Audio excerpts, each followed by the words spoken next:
was the train. You got Julian asking me about my nipple chafing strategy. I just Yeah, saw what that a on the first time.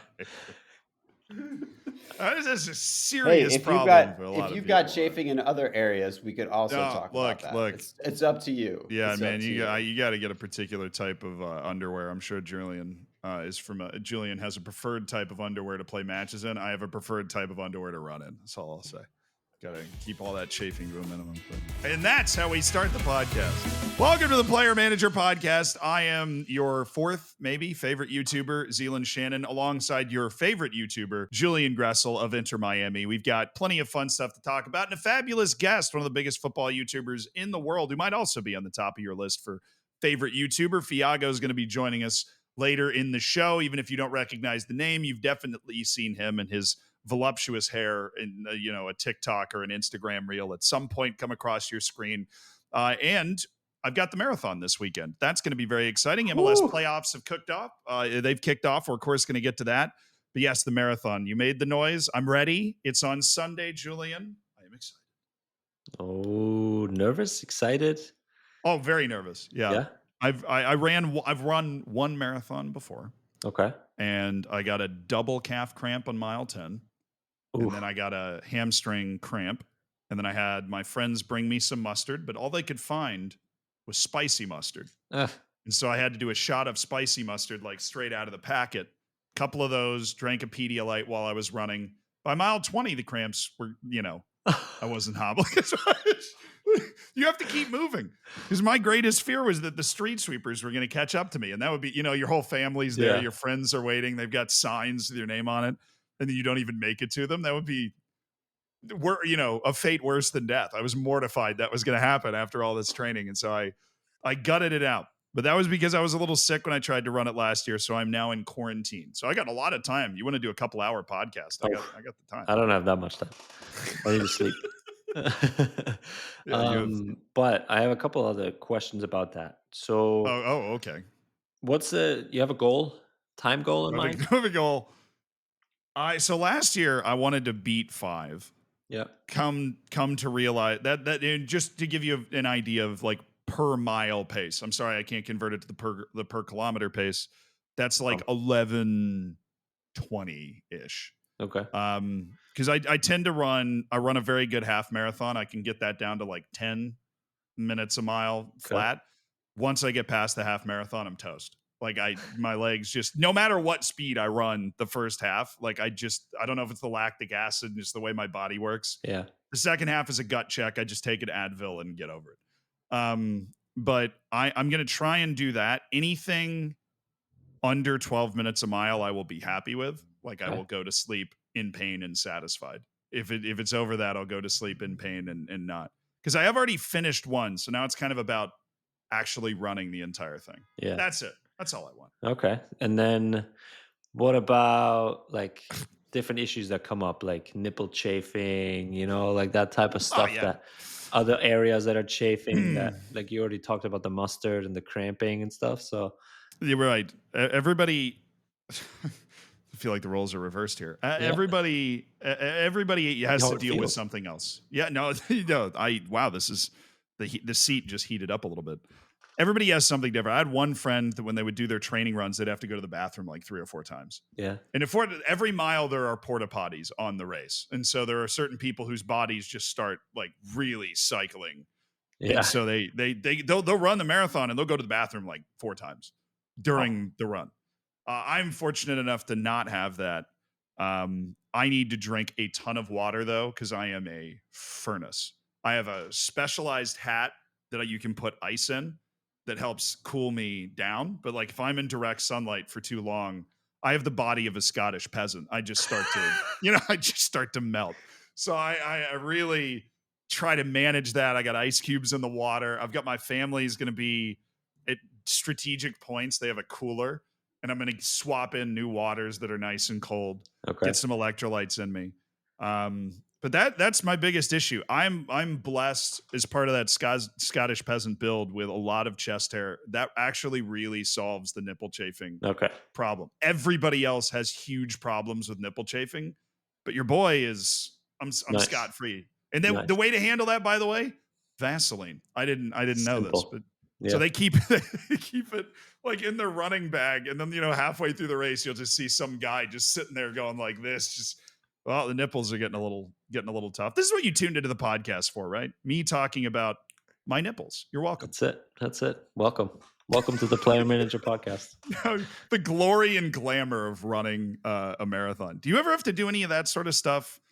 Like, I mean, you run a lot during matches. You're known for your work, right? Yeah, but it's different, right? It's different type of work. It's more high intensity, more directional changes, more like high intensity run, stop, high intensity run, stop. Like it's more hit based, so interval based.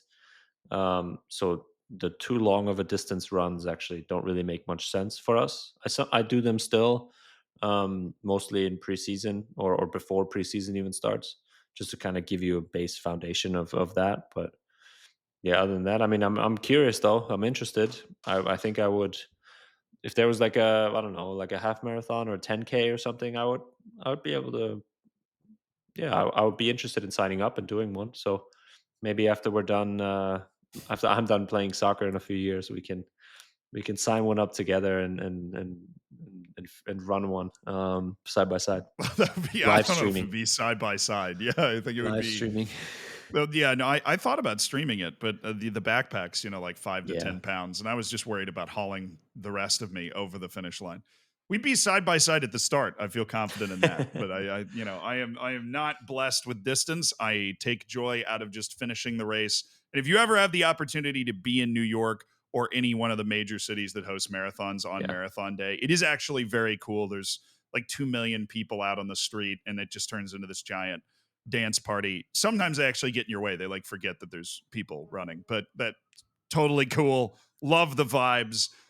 Very similar, I've been told, to the vibes at Inter Miami home MLS Cup playoff games. Boom, transition, which you guys just had against friend of the podcast, Dax McCarty, and Atlanta United. And that, well, I mean, you guys picked up a win. Obviously, we would have dropped into this with a different tone if you hadn't. You were the favorites in this tie. What was the experience kind of getting into the second season, as we called it on the last podcast? Honestly, it was from watching it, since I didn't get to play, unfortunately. Well, it must be one of the first 3 or 4 matches of the entire season that you didn't play in, that you were available for. I think it was the fourth match I didn't start, and the second one I didn't play completely all year, which is kind of like I played all year, and now in the most fun times you kind of take me out. But like I said before, I'm all for the team and trust in Tata and everything. And honestly, it looked like a very comfortable game from us. Obviously, we reversed the kind of early mistake, and we kind of scored early. Through towards Diego Gomez, leaves Suarez!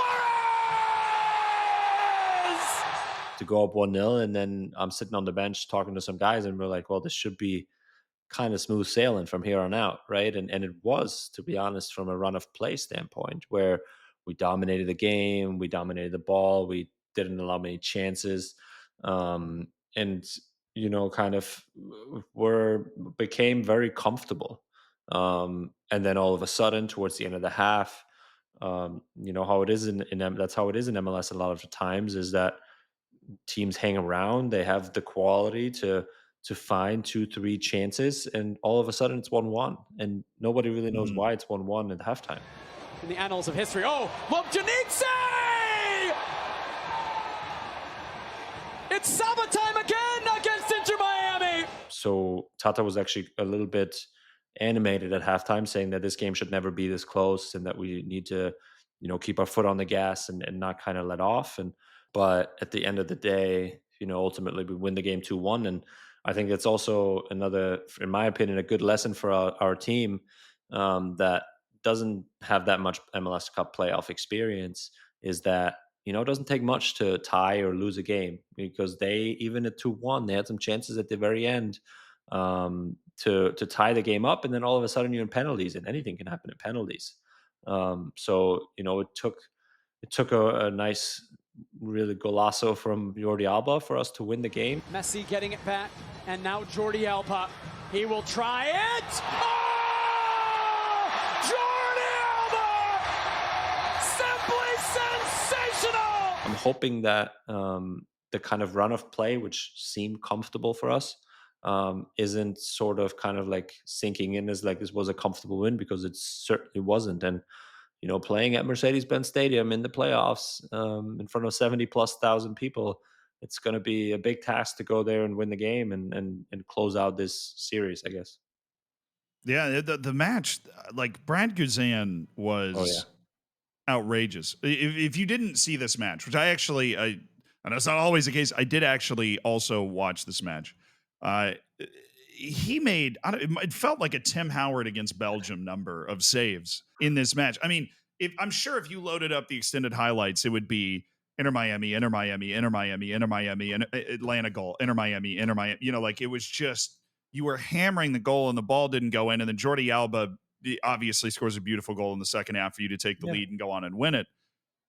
Tata's obviously animated saying it shouldn't be this close, but how do you actually go about trying to fix that sort of issue, not being able to put the ball in the back of the net when you're so dominant? Yeah, I mean, it's kind of the things I feel like I'm a little bit afraid of us not having the kind of cleanest game in front of goal, and that was certainly the case. I mean, Leo had a ton of chances, Luis had a ton of chances. Obviously, he scores one, but it kind of took a magical moment from Jordi Alba, one of the guys that you don't really expect to score, like that. For us to win the game, and you have goalkeepers that stand on their head and make incredible saves, maybe or even just in the right spot at the right time, like those types of things. And then one or two moments the other way, like we saw, can really cost you, and that's something that we got to button up a little bit. I think it's more so about the back, and we have the quality up front that you got to believe that you can score 3, 4, 5, 6. On a different night, we score 6 goals in the game. It's not even close, So, but those games can happen in the playoffs, and that's why they're the playoffs, and that's why they're more exciting than just the regular season, in my opinion. And at what point do you find out in this process that you're not going to be a part of the game? Is it one of those where Tata says, hey, we might need you depending on how the game goes? Or do you go into the match knowing that you might not be in the picture? Fully of substitutions and stuff, I don't really know beforehand. I think things can change always. But if you're not in a starting 11, if you're in a starting 11 or not, usually find out a couple of days prior, at the latest a day prior, just because we're running through set pieces usually that day. So usually you have a good feeling of when it comes to like really honing in on tactical work, where we really like build out from the back or figure out how we want to press or just do more tactical specific stuff for the game. That's usually when he puts the 11 together, and when that you're probably not going to start. So you have some time to process it and kind of get over that initial disappointment, because it is real, that initial disappointment. You want to play, and that's why we do what we do daily, so we get to be on the field. And everybody that isn't disappointed when he's not playing, then I don't, in my opinion, you shouldn't be out there and part of the team. So, but you got to put that aside, and be able to then put the team first and do everything you can to just help the team, whatever's asked of you on the game day. And there was one more moment outside of the scary number of chances that were missed in this match. It was a very scary moment for Ian Frey, who has had 3 torn ACLs. He's one of those people that brings in a really incredible injury rap sheet, one of those people that always feels like a cautionary tale. But he goes down with another knee injury, and it looked like it was really bad. And as somebody that had already torn his ACL 3 times, everybody was fearing the worst, and then it comes out that it's just a meniscus injury and he's going to be okay. But what was that process like? Because that could be really emotional. I know I was over there by the goal, and a lot of the guys were kind of pretty down, right away, because when you see him go down like that, I think you get a pretty good idea of he knows how he feels in those moments and what had happened. So you obviously expect the worst or think of the worst, and that's another ACL tear and the 4th one for him at 21, 22.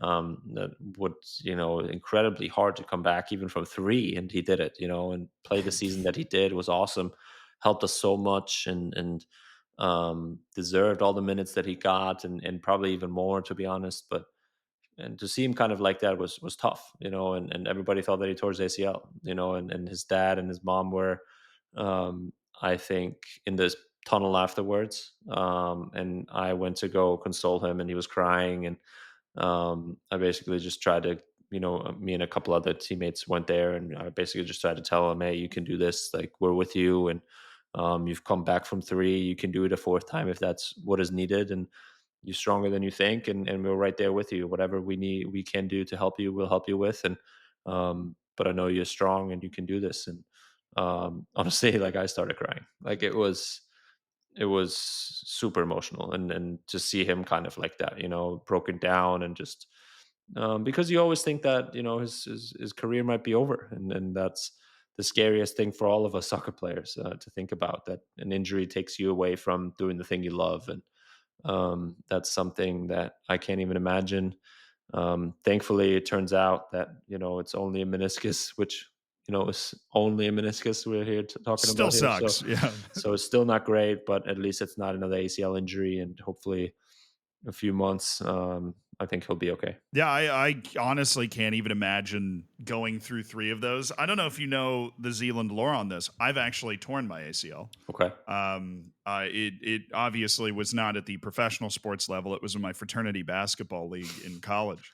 But your knee never feels the same. It's the one thing nobody ever talks about. It feels like my knee needs WD-40 every time I wake up in the morning, and you just got to stretch it a little more, and it just kind of creaks.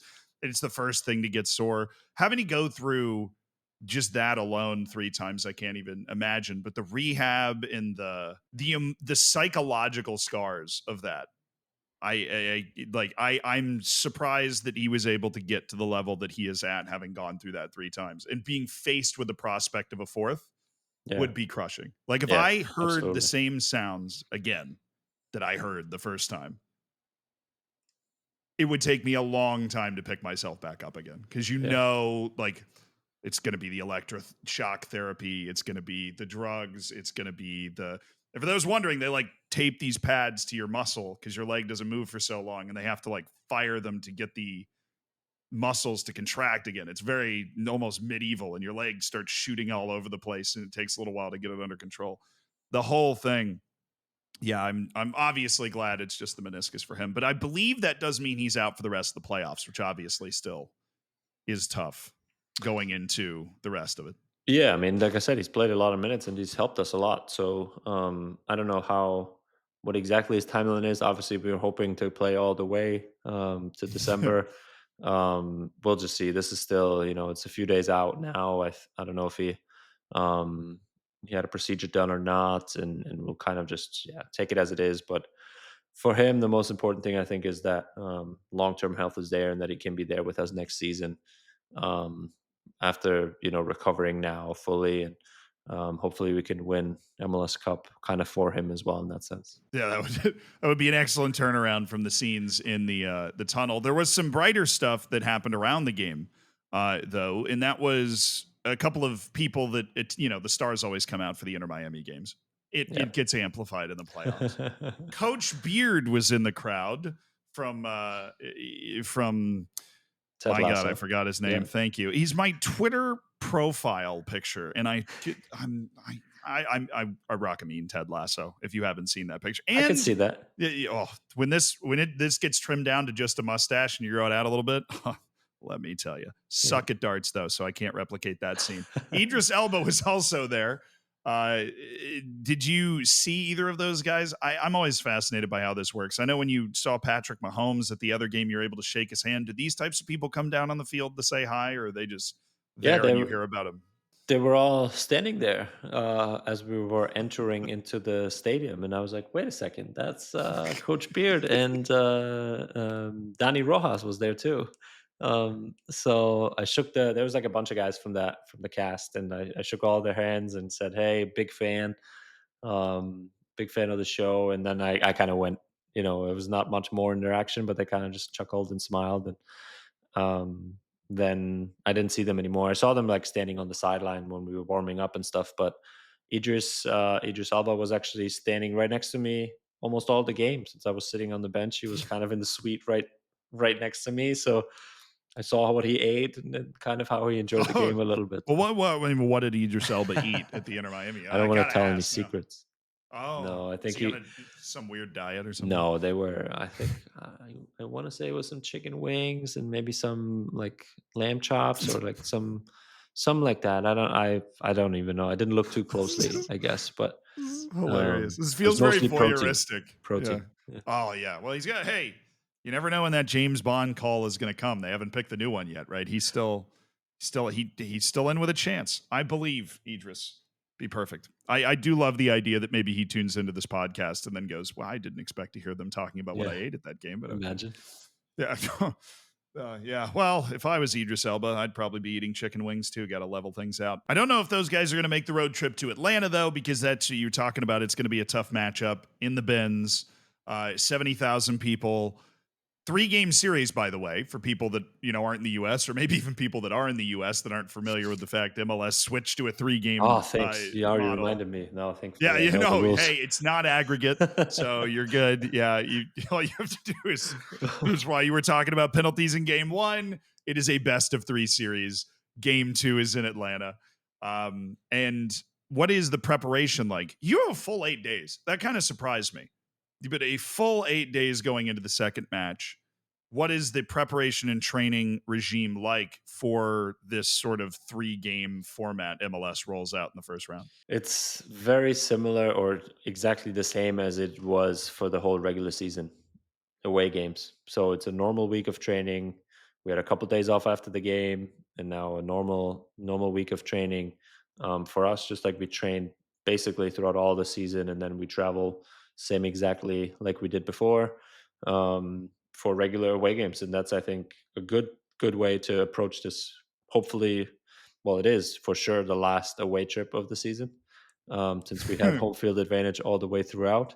Hopefully, as we advance through, but we've been really good on the road. I think we've covered it a lot, obviously this year, but we don't really want to change too much. So hopefully, we can kind of replicate that again on the road and go to a really tough environment. I think you mentioned it, the Mercedes-Benz Stadium, 70,000+ people. They kind of, snuck into the playoffs a little bit. So the fans probably didn't expect this game to be happening, and now they're going to get us. So it's going to be the evil empires coming to town. Yeah, so it's going to be bumping and it's going to be rocking, and I certainly know what that stadium can be like and those fans can be like in the playoffs. And it'll be a tough one, but hopefully we can win the game and then ultimately, close it out and advance to the next round. Have you played a playoff game at Mercedes-Benz since you left? Yeah, last year. How much different is it in the playoffs compared to the regular season then? I think this goes to a general. I think it probably more so inside me that is something is different. Where like even at Chase Stadium the other day, you walk into the stadium. I don't know. There's a different smell. There's a different aura. There's a different senses that kind of make you feel like, oof, this means a little bit more. And I to this day I remember the feeling of walking into the stadium hours before the kickoff, even at the MLS Cup 2018 in Atlanta. I remember that, and I remember how there was this like antsiness about the people and this like anxiousness and this like you could tell that the stakes were so high. So I'm kind of maybe not expecting that type of level, but at the same time, usually you have a pretty good feeling of this is the playoffs and the stakes are a little bit higher, and you kind of sense that. I don't know how to describe it, but it's just kind of that feeling. Maybe it's just within me, but that's the feeling I get at least. And how does that? How do you feed off that? Do you feel like the first couple minutes of the game, if you get into that starting lineup, you're a little jumpy, or does it make you even more laser focused somehow? Yeah, you're a little bit more there, a little bit more aware, a little bit more more rah-rah almost, a little bit more up for it. It's just I feel like it's just similar to you. It's not just like you're not just lacing up your shoes for any other run. It's like you go into the starting line of a marathon. Like it's, I feel like that's going to be a very similar experience for you on Sunday, where like it's just the stakes are higher. Like you're preparing for this for so long. This is what you've played for all season long, and or run for all year long, and now all of a sudden you're here. Like I'm trying to relate it to you, I guess. But I think the metaphor is perfect, actually, because there is just this, like, you can't sleep the night before. I mean, you do get some sleep, but it takes a long time to fall asleep because you have just the, like, what's about to hit. I think the way somebody worded it to me, this was obviously for the marathon, but maybe translates into every MLS playoff game that you play, is it's rare that you're going to wake up on a morning and already know that you're going to remember what happens that day for the rest of your life. Yeah. Whether it goes well or not, you will remember that day until the day you die. And that is unique. It's a unique feeling to have to go through. Yeah. And I think that's really good summarization of kind of how the feelings are. And I feel like everybody's like that, even for fans, right? In 2018, when the city of Atlanta hasn't won in forever, and everybody wants to win that championship so bad, and the soccer fans especially want to have it be the soccer team that's totally new. Like, you can sense that, and you give off that vibe and that energy, and that's how I felt back then. And like I said, I will never forget that feeling. No, it sounds like it helped you guys a lot. It definitely hurt me. I ran a 7:30 first mile for the first marathon. I was a little too fired up. Then it's about experience and about channeling that in the right way, right? It's a whole different animal, but it's certainly, it's interesting. Going to be moving a lot slower this Sunday. That much I can tell you. But since we have a YouTuber coming onto the podcast today, we figured we'd get to your YouTube comments that your guys are leaving on our channel, which we really appreciate, by the way, before he even gets here, just so we get warmed up in our social media mind. And that's important, because this question is really going to warm you up. Okay, this one comes from Brendan Barrett, 2215. I think Julian just saw what I'm about to attempt to read here. It is maybe I didn't know they allowed YouTube comments this long. I will read at least part of it to ask a question here. And he starts with, okay, I've got a question. Fair. Brendan, I'm still with you. In regard to strategy attacking and strategy moving the ball around the field, you guys seem to do a lot of passing the ball, simply switching the field using the defenders and midfielders, switching the field using simple 10 to 15 foot passing on whichever side makes sense in that moment. Okay, I'm still there. Why don't you guys switch the field more using one-time balls from the outside midfield to the other? So those big, long, looping switches in the air. Then he goes on to clarify. I've noticed that I rarely see in any professional soccer game players switching the field with one big single pass. Only time I've ever seen it is if the person has miles of space ahead of them. And then I'll there's a couple more paragraphs, but I think we get the general idea of what the question is. Why the short, quick passes to switch the field instead of the big, long, looping one, which I am sure you in particular are very capable of hitting. Yeah, I think you're still trying to read the rest of it. Yeah, because I think at the very end he's saying, I'm assuming the reason why you don't do it's because there's a strategy implemented by most professional coaches, and also most players are used to that system, which I don't think is true. So using that long diagonal switch can be very useful, and usually is very useful to shift more and to have more space if there is more space on one side. But it also you also have to, I feel like you have to calculate a few factors into that long ball. One, it takes longer time for the ball to travel over there, so there's actually enough time for the defense to shift. Right. Sometimes when you play it and it's not a perfect ball, it's more lofty, like there's enough time for the defenders to get out there, so it's not as safe of a pass as a clear 10-15 yard pass. And that leads me into the second point I was going to say, and that's about security, right? Keeping the ball, not having turnovers, and that's just simply that long diagonal ball is just simply a high risk pass.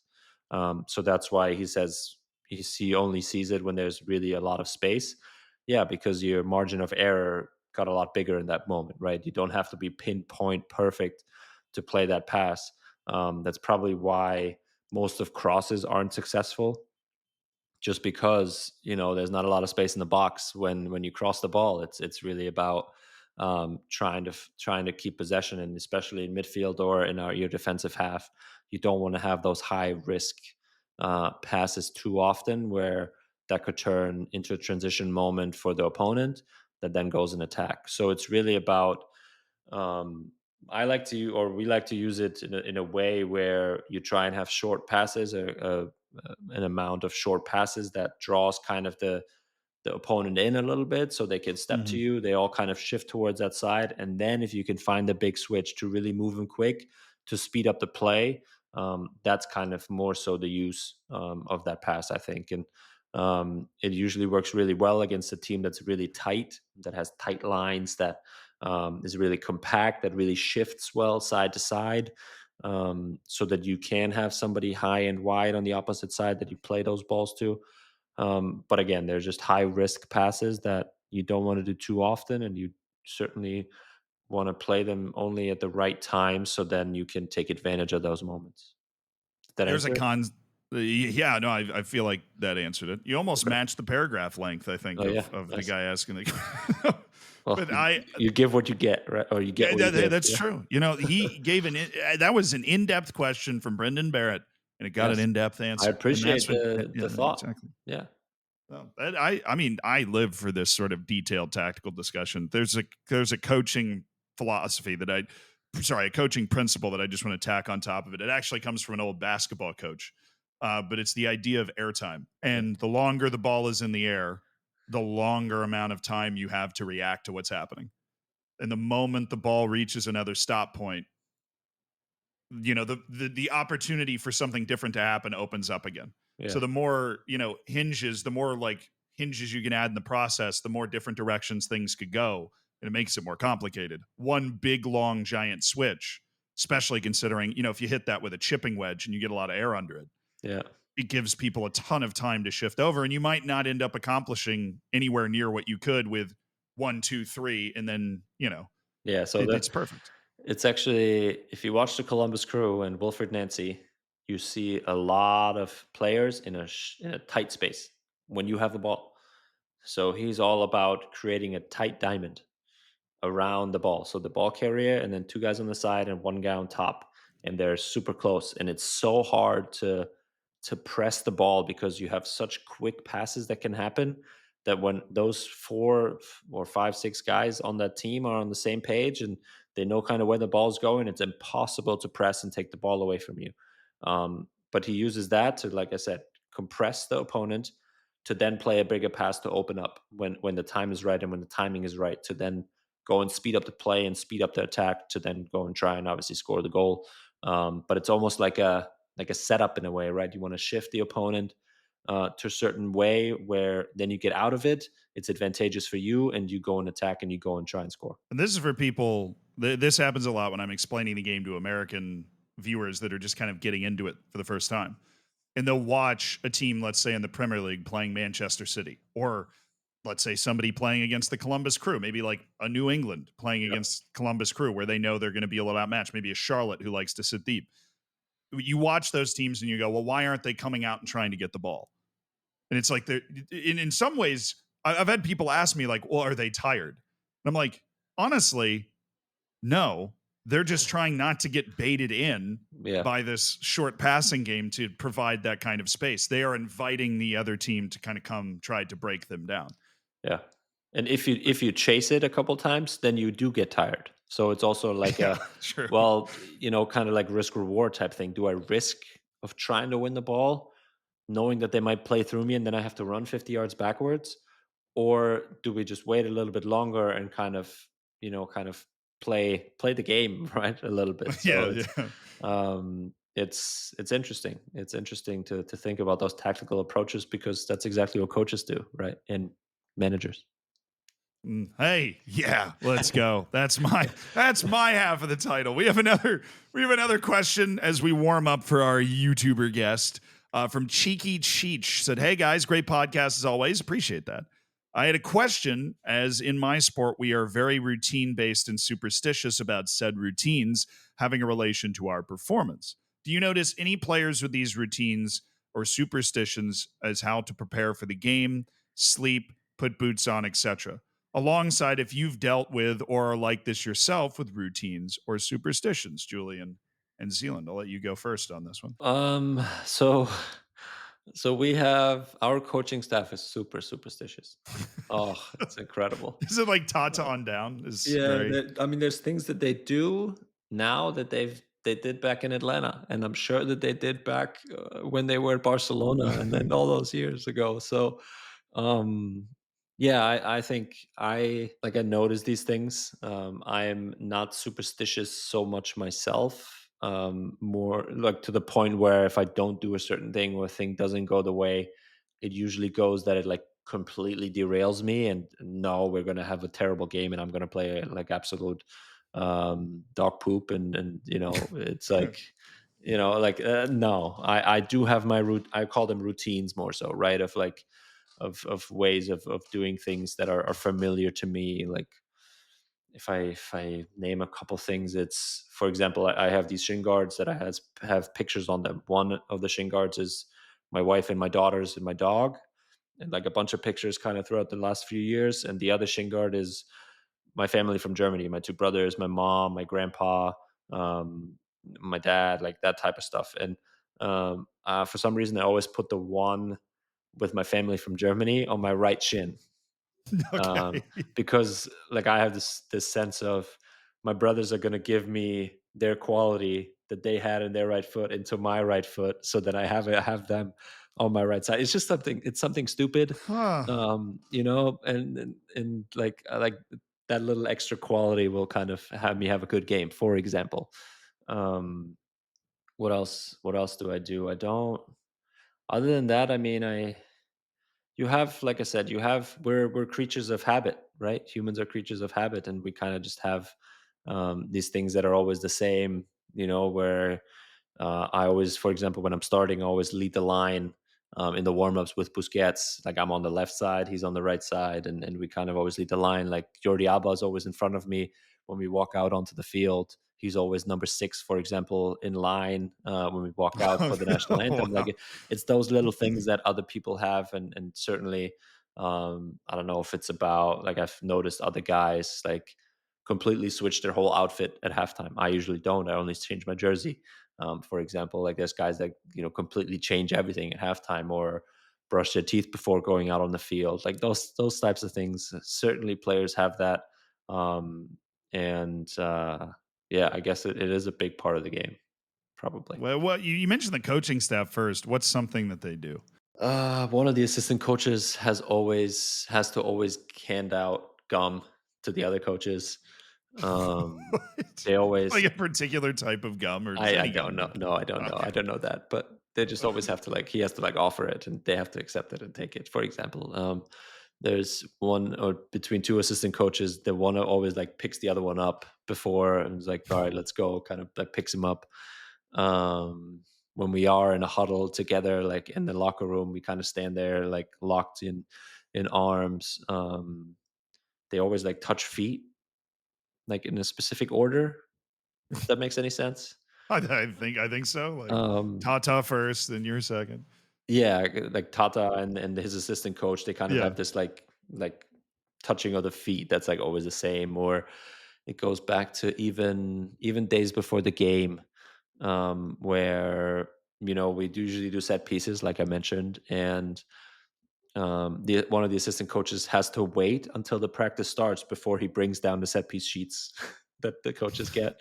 So it's those little things, that they can drive you crazy, but if they make them feel safe and make them feel comfortable, then I'm okay with it, and so be it. And everybody's different, and that's totally fine. But um, they also change things up. So when we don't play a game the right Oh. way, then a slight change might happen the next. It's like alchemy. You got to find. Yes, Well, that's right. clearly the reason we didn't play well is we did something wrong during the set piece training, and so we have Yeah. to. So we change it. Yeah.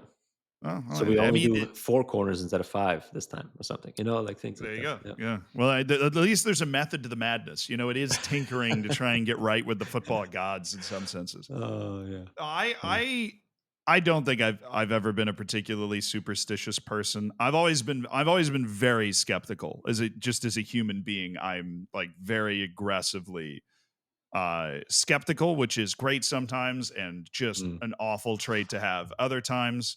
But I will say I do have to go through routines to Yeah. kind of activate my brain, because I think that there are certain, no matter what your profession is, there are certain moments when you need to perform.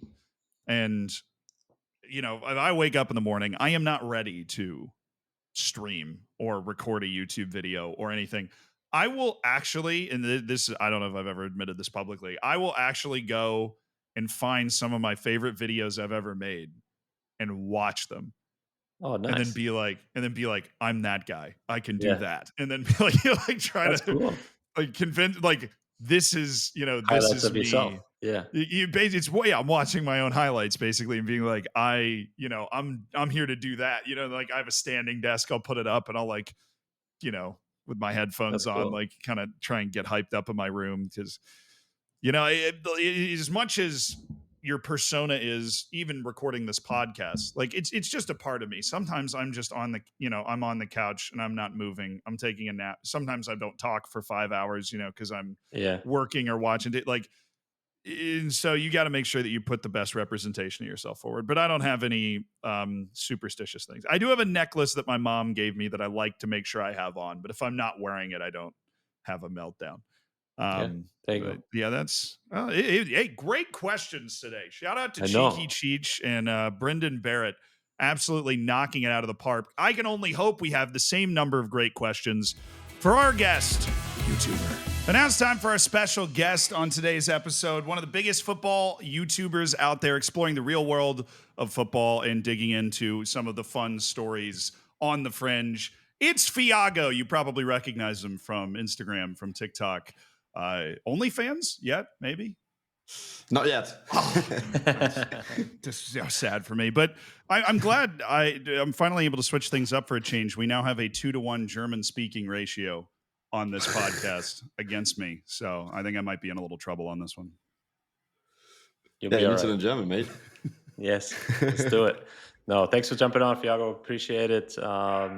This is new territory for me since now, Zealand, you're saying you're outnumbered. I'm outnumbered. You have two YouTubers, only one player. So this is different for me as well. So bear with me here. Well, you're a YouTuber. You're a YouTuber now, Julian. We started up that channel now, so you're in the club, I think. I guess, yeah. I guess. So I'm excited to learn from the best. The two. Oh yeah. So. Well, that's definitely him and not me, but yeah. So Fiago, where in Germany are you from? Mönchengladbach? Yeah. My dad is a huge Mönchengladbach fan. Oh, really? Yes. Really? That's great. Are you guys from the area as well? I'm not sure where you originally are from. Yeah, so I'm from a small town near Nuremberg. Ah, okay. Franken, yeah. Yes. Okay. Exactly. Northern Bavaria. That's where I'm from. But where are you right now? Are you there right now? I'm near Mönchengladbach, like also small town, but just outside of Düsseldorf, Mönchengladbach, so in the west. Good for football. Good area for football. Yes, great area. Yeah. Well, I would say all of Europe's a good area for football. You could probably trip and fall in it. Yeah. I had to drive. I don't know if you probably would have thought of this, Julian. When I was growing up, I would have had to drive an hour and a half one way to get to one top flight soccer match. I feel like that's better than most Americans too. I don't know. I was going to say, you do have that in some places in Germany even. So if you're in the East, but in general, Europe is pretty cool to drive around for football stadiums, compared to the US. Yeah, and you get to spend a lot of time, jetting around and seeing a lot of those matches. But I want to take it back to the beginning, especially for people that might not be familiar with your work yet. Because you've got, over 600,000 on YouTube. You've got, over 1 million followers combined, TikTok and Instagram and everything. But how did you get into making content in the first place? Like, what was the first push that you went, I'm just going to make it short today? Actually, it sounds less fancy than maybe you'd expect, but I actually started with just a meme page, football memes when I was 14, which is a bit of a silly thing to say, but that's how it started in 2015. I was in 8th grade. I just was bored, and I think it was autumn break. We had school break. I was bored, and I was actually looking for someone to listen to my football opinions. So I just made an Instagram page. I started on Instagram, which is not very usual nowadays. You'd start maybe on TikTok or I don't know, maybe just even YouTube. But I started on Instagram, made those funny posts, and then I switched to like giving my own opinion on posts, but in written form. I wasn't showing my face. I was still a minor, so I wasn't showing myself. Yeah. And then basically I treated it as some kind of blog. And then when I turned 18, 19, around that mark, I started making videos as well. So then I got into YouTube and then made those short videos that I still do daily nowadays. I'm basically recording myself in this exact setting here, and then talking about anything football. There's a lot of German football in English, so I'm kind of trying to explain German football to people from like the US, the UK, and then Asia as well. That's been something I really enjoyed, and then also of course going to stadiums like outside of my room. It kind of all developed from basically just giving my opinion in written form and at first. But yeah, so that was not as short as you said, Z. Sorry. How successful did this meme page get? Were you like a legend that nobody knew about, or was this kind of a niche thing? It was kind of. I mean, I got to first 100K was just with like not just. It wasn't really memes. It was just my opinion in like very short form. On like I posted a pic of Ronaldo and it would basically write his stats and say, oh, he deserves the Ballon d'Or, stuff like that. Like very simple stuff. I was like 14, 15 years old. But back in the days, you could grow very well on Instagram with just pictures. Nowadays, not so much. Yeah. So yeah, that's how it kind of took off. And you spoke about the adventures that you've kind of taken. Obviously, all over Germany, Denmark, Italy, kind of all of Europe almost, right? So I have kind of two questions with that, I guess. What was the most exciting thing or the craziest thing that you've seen? And what's next? What's the next big adventure? Yeah, it's an interesting one. The most, are you talking in terms of fans, in terms of like, because I visit obviously stadiums and looking for the best atmosphere everywhere? Anything that comes to mind, whatever you think. Yeah. That would have been actually not so far from my place. It would have actually been, I think, Eintracht Frankfurt. Where like up to this day, I've seen a lot of fan bases in Europe, but up to this day, they're still the craziest for me. I watched them against Barcelona in the Europa League 2 years ago. Still the best atmosphere I've ever witnessed, but there's a couple of them up there. Like Milan in the Champions League was really, really nice. Mm-hmm. I really enjoy going to Greece. I just came from Athens the other day. Panathinaikos, Greek club. Watched them against Chelsea. I've been like a couple of times. They're mental over there as well with all the flares, pyro. I saw you kind of have that in the US as well. Some teams have that. Obviously, the league doesn't like it. So LAFC doing some of that. But I mean, maybe Julian, as a player, you can't really talk about that. But I love it. So Eastern Europe is crazy. Greece is crazy. Italy, Milan, and then Frankfurt. Those will be probably my top three. So far. What's coming up, though? I'm going to India in a couple of weeks. Wow. Yeah, I'm going to India for football. So that's probably my most exciting trip so far, because that's something completely different to European football culture and not like different to anywhere else on the planet. You wouldn't think football is that big there, but it's massive. I mean, it's a huge country. And basically I did like a tournament on Twitter, on X, where fans could vote for the best fan base in the world. And I said the winner of that tournament, I'll visit the team. And then an Indian club won that, so I go there now. So yeah. All right. That sounds fun. How surprised were you that an Indian club won? I mean, it's a huge country with a massive social media presence, obviously, but the club actually itself on the official account pushed that as well. So they won it in the final against Dortmund, and Dortmund account pushed it as well. So I thought, I mean, Dortmund in terms of fans is very, very famous for their fans, but yeah, it was really, really close, but the Indian club won it. And now I got to keep my promise, I guess. Where was that? Was there an American team? No. South Americans, but no US teams, no. Okay. It was 32 clubs. When are you coming to the US? Oh, I've never been, actually. I've been to Canada. I've watched an MLS game in Canada, though, in Toronto, Toronto FC against Montreal. I think Impact back in the days it was called. Yeah. But never in the US. So, but that was actually a nice experience. Now, I mean, there's the Club World Cup next year. I mean, Inter Miami's there as well. So it is. That's gonna be an experience. Yeah. So for you for sure. And then as a fan, that's probably my plan to go there, to go to the US for the first time. Okay. Well, if you come to Miami or Inter Miami games, whatever, just say the word and we'll make a nice video out of it, I guess, too. I love that, man. I'll let you know. No, I don't know if you know this, Fiago, but Julian's made a habit of ambushing people with the fact that he speaks German in MLS. I think the best story was Bastian Schweinsteiger is the story I'm thinking of, where you walk out on because obviously you're expecting kind of English and Spanish, maybe some Portuguese from the Brazilians that are in MLS, but Bastian Schweinsteiger's walking out on the field and Julian just starts yelling at him in German, and that's the So now if you come to a match, he's going to be able to do That's that cool. again. Yes, exactly. I'm not Bastian Schweinsteiger. We'll make it happen. That would be cool. And you talked earlier about how you were translating German football culture for people in other cultures. I find myself in this position sometimes. Julian finds himself in this position a lot because we all come from different footballing backgrounds, trying to translate it for other people. This question's almost for both of you, though. But what's been the biggest challenge in trying to explain German footballing culture to everybody else? What do you run into a lot that people are like, well, this is weird. Why are you talking about this? Well, so for me, I always get the question of, well, how does MLS compare to second Bundesliga type? Like where's the level at? And for me, it's so hard to compare just because the league is so differently set up. And I say this is my answer every time. I don't know if I've given it on here, but for me, the individual quality of certain players in MLS is higher than in the second Bundesliga.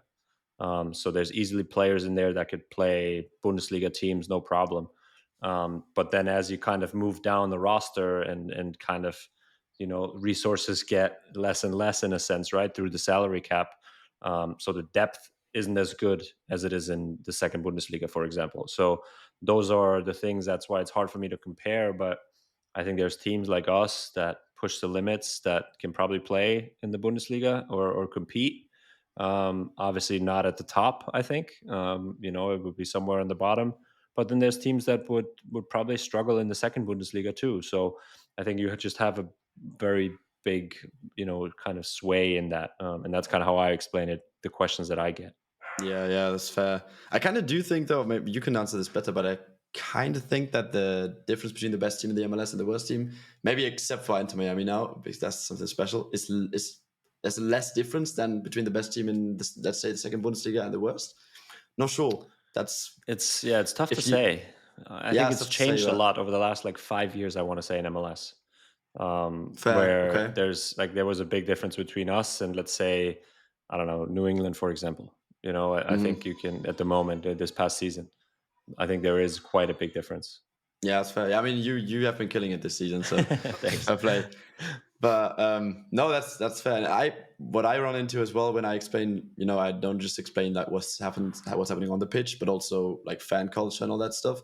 It's obviously very different in Germany, even to England, because we in Germany we have that fan run model, 50+1 model that most people outside of Germany so jealous, not even aware it exists. Just have to say, so jealous of the fact that you. Well, it has its upsides, it has its downsides, but overall, I'm pretty happy it exists. But obviously, to explain that even to people across the North Sea in England is already hard, and then obviously in the US there's a totally different system with no promotion relegation, obviously. So it's really hard to explain, but it's fun. I've noticed that there's a lot of people in the US that actually care about German football, and it's good to see, because I see that in people that view my posts, that watch my videos.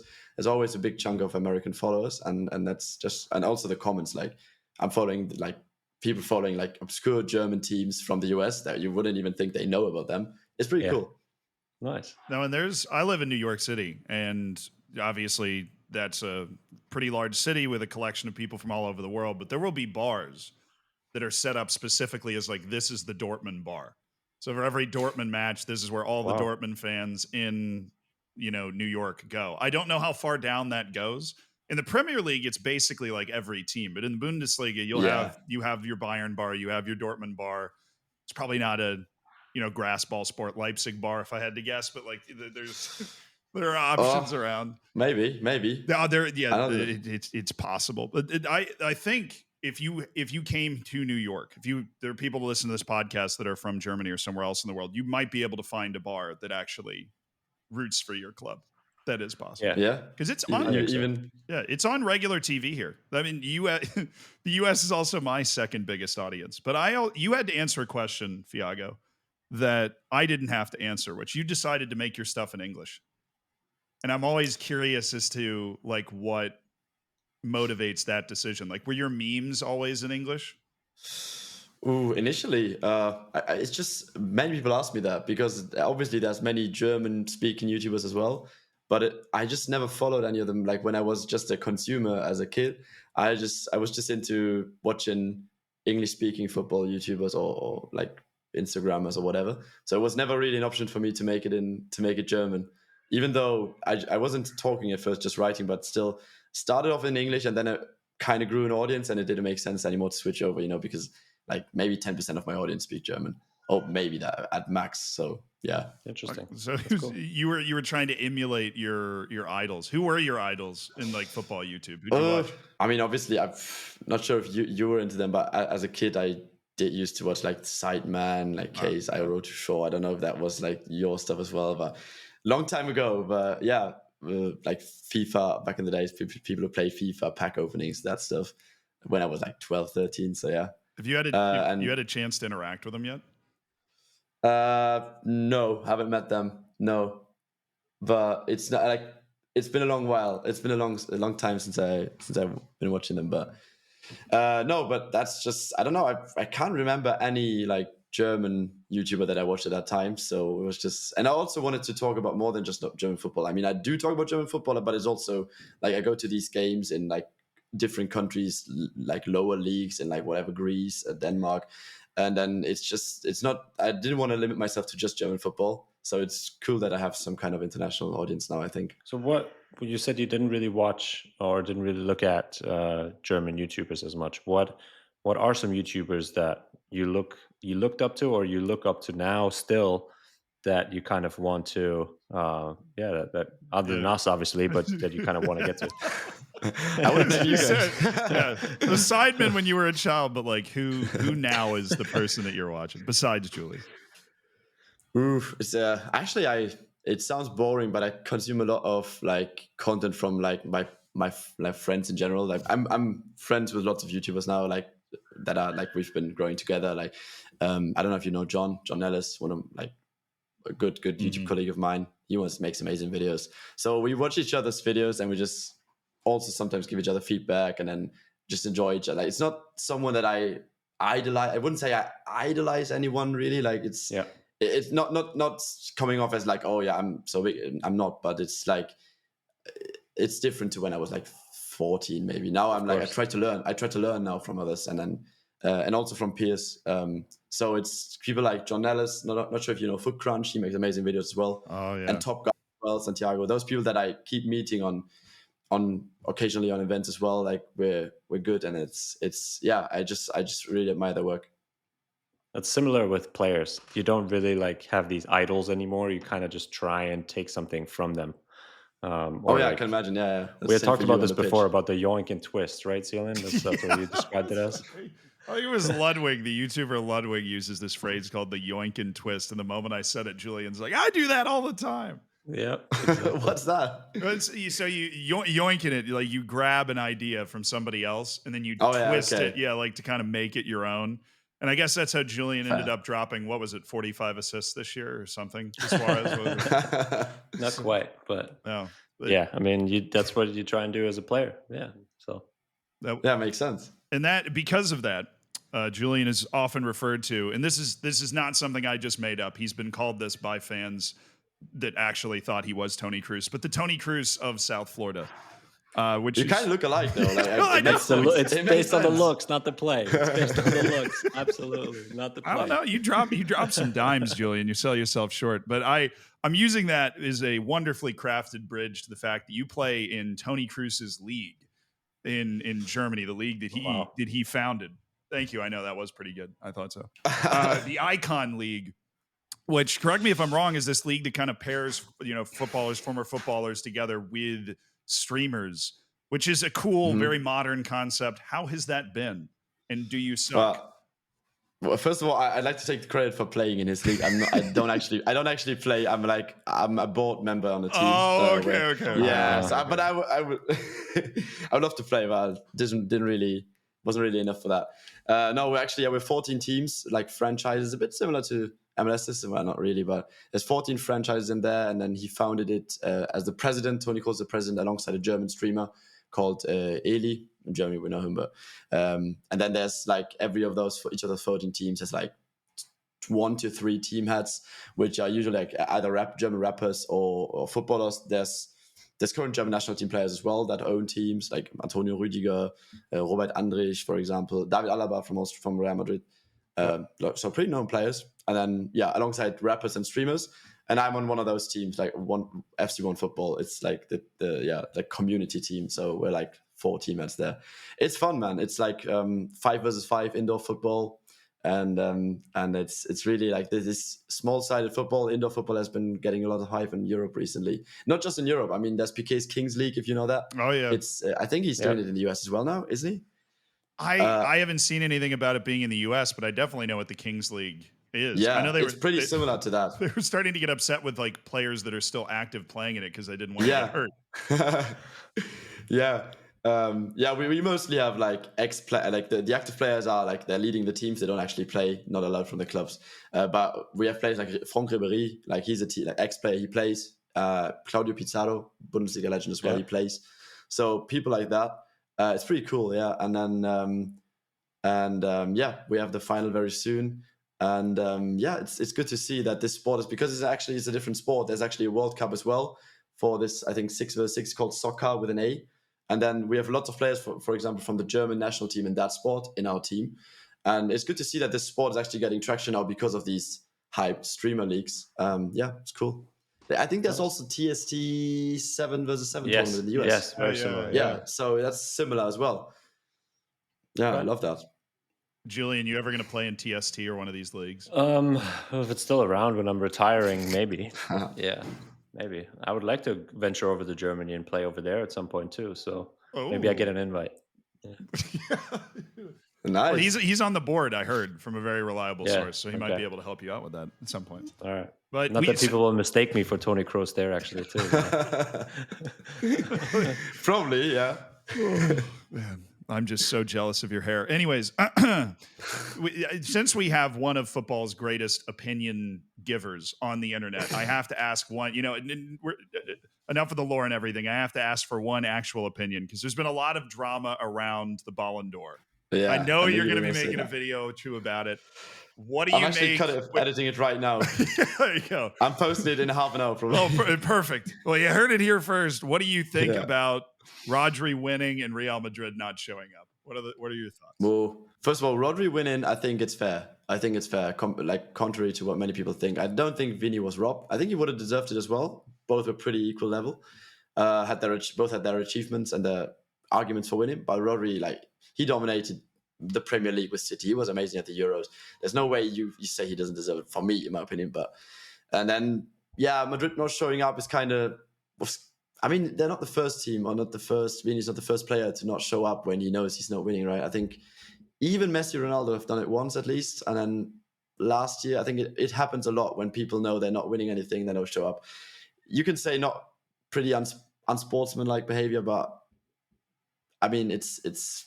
I don't really blame them for that. What do you guys say? That is how you give an excellent opinion on the internet right there. That is... I don't know. Do you guys agree? That is... I agree with most of what you're saying. I think Real Madrid maybe, and this is like the sort of thing that might get me in a little more trouble than you online. They had a 5-hour special scheduled on Real Madrid TV that they canceled, and they had an over 50 person... I heard that. Yeah, they had an over 50 person delegation that was supposed to go, and it all got... I'm like, if Vinny doesn't want to go, that's fine, but pulling everybody back, I don't know, it put a bad taste in my mouth. But that's Ancelotti still won the coach, right? So and Madrid even won Club of the Year as well. So it's not like they didn't win anything. So I get you guys. I mean, Vinny not pulling up, okay, but nobody pulling up is kind of sketchy. Yeah. All right. I appreciate you guys speaking English with me, but I'll let you guys take it out in German if you want. Fiago, danke, dass du hierher gekommen bist zum Podcast und alles Gute für dich und sag Bescheid, wenn du hier nach Miami kommst, dann treffen wir uns. Mach ich safe. Danke für die Einladung und dann Sommer vielleicht 2025 bin ich am Start. Perfect. Danke. See you. A big thank you to Fiago for being on the show. Difficult, of course, with the time differences and everything, but we do have 2 more things we need to get to. One, huge shout out to Martin Pablo Gavilan, who actually found a bus stop with an ad on it from Inter Miami. Well, it's not an Inter Miami ad, I think. I actually don't know what it is an ad for. I think it's a wine ad, no? It's a wine ad, really? Yeah. Trapiche wine. Well, guess we're sponsored by them now. It is a wine ad that has a hug of like 4 or 5 Inter Miami players, and it is Julian Gressel hugging Messi on this wine ad in a bus stop. In Argentina. You're famous in Argentina now, Julian. Made it internationally. The broad international appeal of South Florida's Tony Cruz. And the other important question, of course, it's Halloween when this episode comes out. Ooh. What are you going to be for Halloween? So I have 2 costumes. One for the facility, which I'm going to show you. And the other one is going to be for trick-or-treating when we're going here with the family. So the family costume this year is my 4-year-old is Cinderella. I am Prince Charming. My other daughter and my wife will be the evil stepsisters. So that is the family costume. But for the facility that I will be wearing on Thursday, at the day this podcast comes out, it is going to be this. Oh, yeah. Can you see it? If you can't see it, I can see it. If you're listening on one of the audio-only platforms, it is like an inflatable Captain America costume. Just superb. How do those things even work? Does it have like the inflatable thing strapped to the back of it? It has like a hole on the side and the fan kind of inside with batteries. So it just blows it up, and the things are like super tight around your arm and in the back and your neck and stuff. But it's pretty funny, and I want to say I'm going to be one of the very few that is going to dress up from the team. So it'll be a very interesting encounter on Thursday. We shall see how that is going, but I'm excited. It's Halloween. Do they know about it? Yeah, they know about it. Yeah. I asked Luis Suarez today and Busi today if they're dressing up for Halloween, and they said they'll just be in their neighborhood, but they're dressing up scary. And then I asked them to come to the facility dressed up, and they said no, probably not. So I was like, all right, I'm guessing I will be one of the only ones, but I'll make sure to get the content team on it, and we can hopefully capture some funny pictures and some funny videos, and then that should be pretty funny. So I'm excited. You should go through like the opening rondo of training just dressed as Captain America or something. It's like Captain America. I feel like it was something funny for our team, especially just because we don't have many Americans kind of on the team. So I was like, I kind of need to do something in that sense. So I thought about like dressing up as David Beckham, but I was like, I don't know. That would actually be, I mean, that would also be great content. But no, I mean, you're the U.S. national team player. You're Captain America at training. It works. I was a surgeon. I went to one thing. I went as a surgeon very strategically. You would appreciate this with as much biohacking and stuff that you do. I went as a surgeon so that I could wear a mask and stay healthy for the marathon, but also participate in Halloween. Beautiful. That was my strategy. Dude, that's amazing. Yeah, but it wasn't nearly as elaborate or awesome as your family costume or your Captain America costume. So well done to Julian Gressel. I'm getting word from the producer Michael that apparently Robert Taylor dressed as Messi's bodyguard Yassine last year. Yeah, maybe that's an idea for next year. I think it was a much different time for them just because they weren't in the playoffs anymore and they kind of were all on holiday in different places. So I guess he probably was at like a party or something dressing as Yassine, which was awesome. I mean, I saw that and I chuckled. It was great. But like I want it to be funny, and I hope the Captain America thing is funny. Let us know if it's not or if it is. So there's your... Don't let us know if it's not, because it is funny. But thank you so much for watching the show. Thank you for listening to the show. Please subscribe wherever you happen to be listening or watching. We would appreciate it, and we'll see you guys next time. Be sure to ask questions on YouTube so that we can answer more of them. Bye, guys.